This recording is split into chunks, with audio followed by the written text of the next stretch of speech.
Nič več ne gledam v oči ženske, ki jo objemam, marveč plavam kar skozi njo, z glavo, z rokami, z nogami. In vidim, da je zadaj za očesnima duplinama neraziskano območje, svet prihodnosti, in da tu ni nikakršne logike. Oko, vajeno koncentracije na točke v prostoru, se osredotoči na točke v času. Oko vidi naprej in nazaj, kakor se mu zahoče. Očesa, ki je bilo jaz mojega ega, ni več. To razosebljeno oko ničesar več ne razodeva in ne razsvetljuje, temveč se samo pomika po črti obzorja kot večni, nevedni popotnik.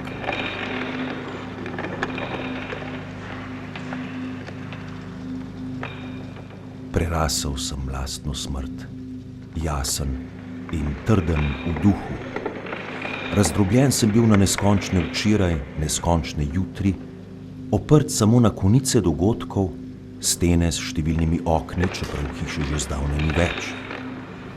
Podreti moram zidove, uničiti okna, poslednjo školjko izgubljenega telesa, če se hočem znova združiti s sedanjostjo.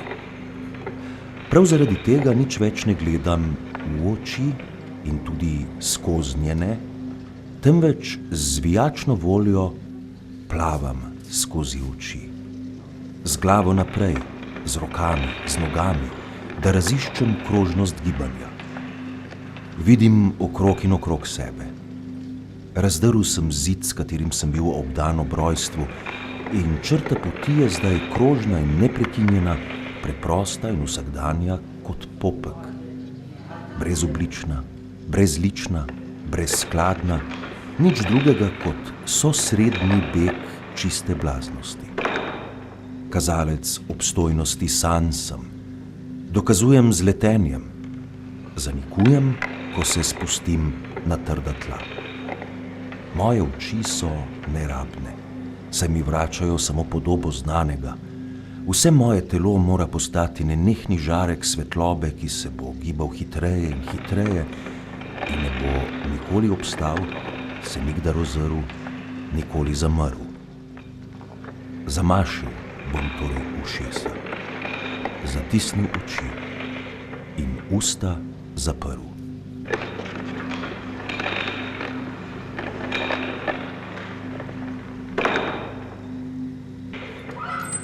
Obraz ima lepo prihodnost, pod pogojem, da bo uničen, razdrt, na poti proti neoznačevalnemu, proti nesubjektivnemu. Obraz je vendarle nenavaden. Sistem bel zid, črna luknja. Širok obraz z belimi lici, kredast obraz, preboden z očmi kot črnimi luknjami.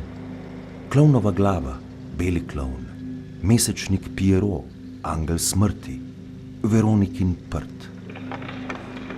Obraz ni zunanji ovoj temu, ki govori, misli ali čuti.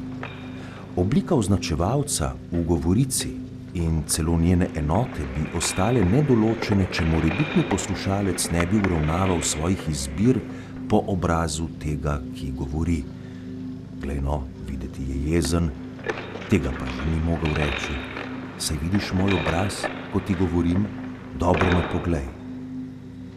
Otrok, ženska, mati, moški, oče, šef, učitelj, policist ne govorijo nekega jezika na splošno, ampak jezik, katerega označevalne poteze so indeksirane po specifičnih potezah obraznosti. Obrazi niso najprej individualni, opredeljujejo področja pogostosti ali verjetnosti, zamejujejo polje, ki vnaprej nevtralizira izraze in zveze, ki se upirajo ustaljenim pomenom. Enako bi oblika subjektivitete, zavest ali strast, ostala popolnoma prazna, če obrazi ne bi tvorili resonančnih krajev, ki selekcionirajo umsko ali čutno realnost in jo naprej usklajujejo s prevladujočo dejanskostjo. Obraz sam je redundanca in sam izvaja redundanco z redundancami označevalnosti ali pogostosti kot z redundancami resonance ali subjektivitete. Obraz zgradi zid, ki ga označevalec potrebuje, da bi se lahko odbil. Tvori zid označevalca, okvir ali zaslon. Obraz dolbe luknjo, ki je subjektivacija potrebuje, da bi lahko prodrla, tvori črno luknjo subjektivitete kot zavest ali strast, kamera, tretje oko.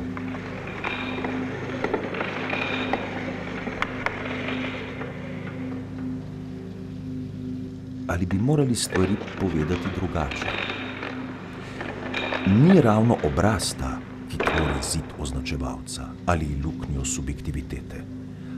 Obraz, vsaj konkretni obraz, se začne nejasno izrisovati na belem zidu.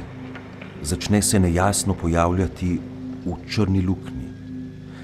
V filmu ima veliki plan obraza nekako dva pola.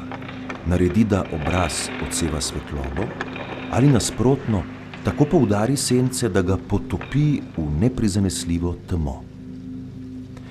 Neki psiholog je dejal, da je obraz vizualni percept, ki se kristalizira izhajajoč iz raznovrstnih različnosti nejasnih svetlob, brez oblike in brez dimenzij. Obraz, sugestivna belina, luknja, v katero se ujameš. Črna luknja brez dimenzij, bel zid brez oblike, sta najprej že tu. In v tem sistemu so že možne številne kombinacije. Črne luknje se bodisi razporedijo po belem zidu, ali pa se bel zid drobi in gre proti črni luknji, ki vse združi, strmoglavi ali sproži akrecijo. Obrazi naj bi se včasih pojavili na zidu s svojimi črnimi luknjami, včasih naj bi se pojavili v luknji s svojim lineariziranim, ovitim zidom. Grozljiva zgodba, a obraz je grozljiva zgodba. Gotovo drži, da označevalec ne gradi sam zidu, ki ga potrebuje. Gotovo drži, da subjektiviteta ne dolbe sama svoje luknje, a konkretnih obrazov prav tako ne bi mogli vzeti kot popolnoma izdelanih. Konkretni obrazi se rojevajo iz abstraktnega stroja obraznosti, ki jih bo proizvedel obenem s tem, ko bo dal označevalcu njegov beli zid, subjektiviteti pa njeno črno luknjo. Sistem črna luknja, bel zid, torej še ni obraz, je abstraktni stroj, ki proizvaja obraze po deformirajočih kombinacijah svojega kolesja. In ne pričakujmo, da bo abstraktni stroj podoben temu, kar proizvaja, temu, kar bo proizvedel. Abstraktni stroj se pojavi, ko ga ne pričakujemo. Ko zatinkamo, smo v mračnem stanju, doživljamo halucinacije, eksperimente zabavne fizike.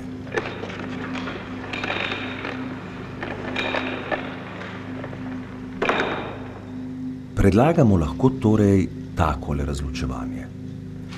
Obraz je del sistema površina luknje, preluknjana površina.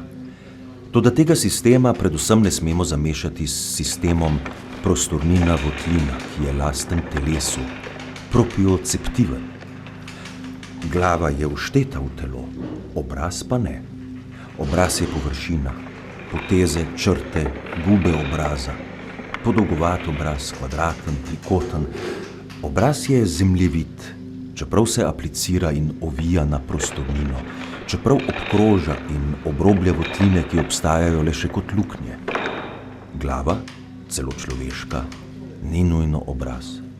Obraz nastane le tedaj, ko glava ni več del telesa, ko ni več kodirana s telesom, ko sama nima več polizvočnega, multidimenzionalnega telesnega koda, ko je telo, vključno z glavo, dekodirano in ga je treba nadkodirati z nečim, čemur pravimo obraz.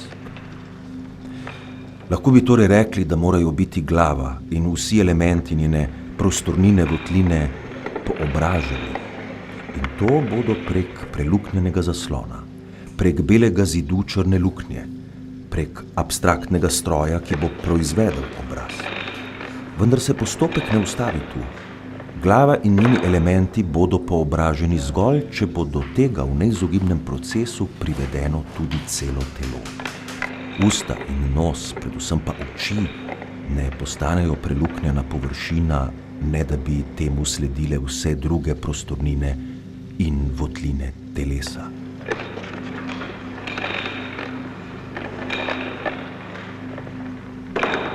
Obraz, ki je odvisen od abstraktnega stroja, se prav zato ne zadovolji s tem, da pokrije glavo, ampak prizadene druge dele telesa in če je treba celo druge predmete brez podobnosti.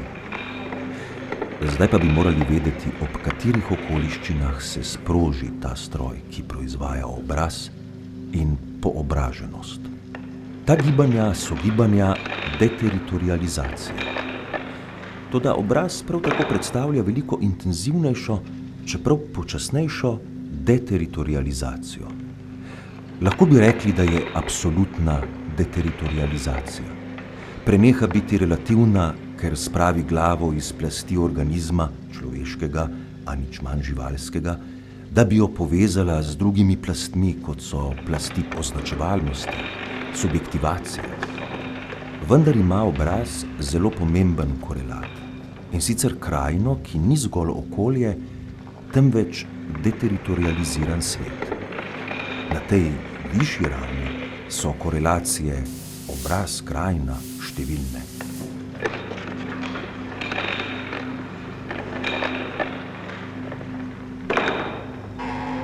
Ni obraza, ki ne bi obdajal neznane, neraziskane krajine. In ni krajine, ki ne bi bila poseljena z ljubljenim ali sanjanim obrazom, ki ne bi razvila bodočega ali že preteklega obraza. Kateri obraz ni klical krajin, ki jih je spajal, morja in gora? Katera krajina ni obujala spomina na obraz, ki bi jo dopolnil, ki bi ji priskrbel nepričakovano dopolnilo njenih črt in potez? Tudi ko slikarstvo postane abstraktno, ne naredi nič drugega kot to, da znova najde črno luknjo in bel zid, veliko kompozicijo belega platna in črne zareze.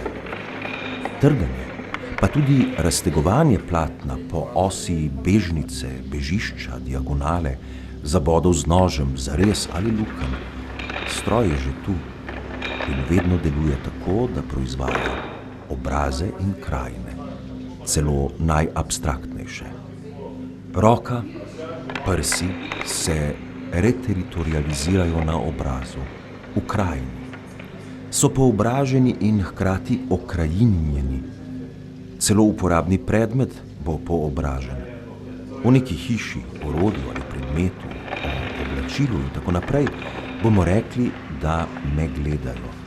Ne zato, ker bi bili podobni obrazu, ampak ker jih zaznavamo v procesu bel zid, črna luknja, ker so zvezani z abstraktnim strojem poobraženja. Dejansko vprašanje ostaja, kdaj abstraktni stroj obraznosti vstopi v igro, kdaj se sproži. Temu stroju pravimo stroj obraznosti, ker je družbeno proizvajanje obraza, ker izvaja poobraženje celega telesa, njegove okolice in njegovih predmetov, okrajinjenje vseh svetov in okolij. Deteritorializacija telesa vključuje reteritorializacijo na obrazu. Dekodiranje telesa vključuje nadkodiranje prek obraza. Sesutje, zrušenje telesnih koordinat ali okolij vključuje vzpostavitev krajine.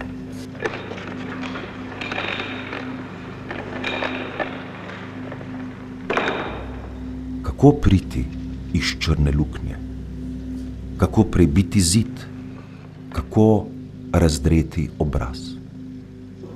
Prek pisave postanemo žival, prek barve postanemo nezaznavni, prek glasbe postanemo trdi in brez spomina, hkrati žival in nezaznavni, zaljubljeni.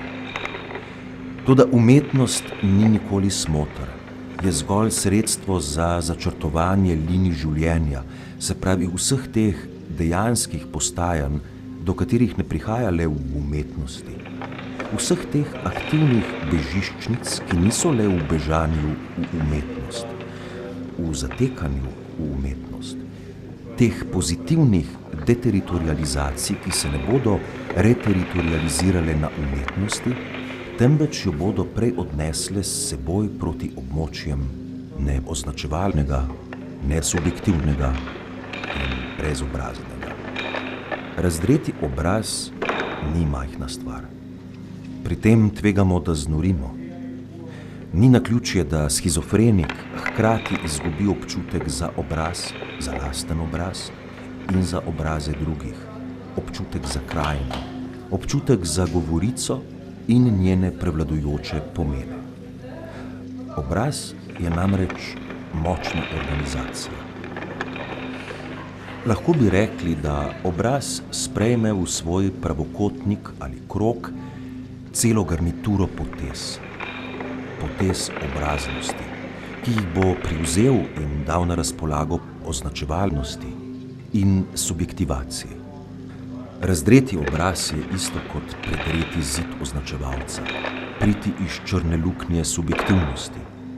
Program, slogan schizoanalize se tu spremeni v iščite svoje črne luknje in svoje bele stene. Poznajte jih. Poznajte svoje obraze, sicer jih ne boste razdrli, sicer ne boste začrtali svojih bežiščnic.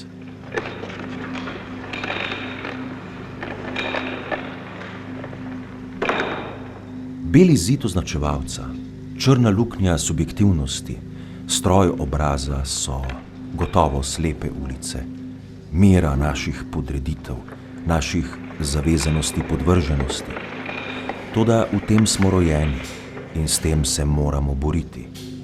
Ne v smislu neizogibnega trenutka, ampak v smislu priprave, za katero je treba iznajti novo uporabo. Samo skozi zid označevalca lahko potegnemo linije neoznačevalnosti, ki ukinjajo vsak spomin, vsako nanašanje, vsak možen pomen in vsako razlago, ki bi jo lahko navedli.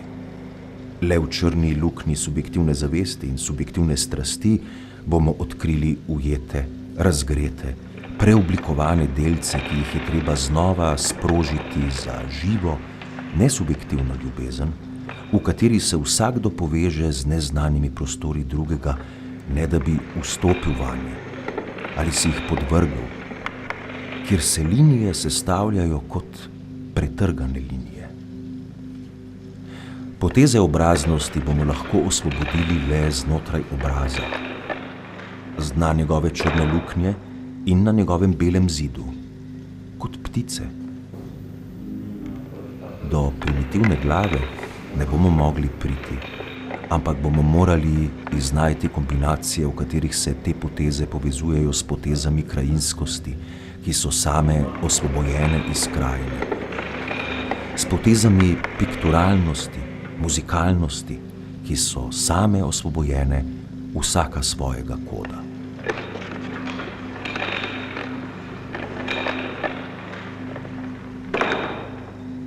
Biti sam, brez duha in brez spomina sredi morja. Tako sam in tako odsoten in tako prisoten kot domorodska senca na pesku, v soncu. Daleč, daleč, kot da bi pristal na drugem planetu, kot človek, ki bi pristal po smrti. Pokrajina? Niti malo mu ni bilo mar za pokrajino. Človeštvo? Ni ga bilo. Misel? Padla je kot kamen v vodo. Sijajna, blesteča preteklost, obrabljena in oslabela, krhka kot ločje, prosojna luska školjke vržena na obalo. Negotov trenutek, v katerem se sistem bel zid, črna luknja, črna točka, bela plaža, kot na japonski grafiki združi v eno z lastnim izhodom, z lastnim pobegom, s svojim prepotovanjem.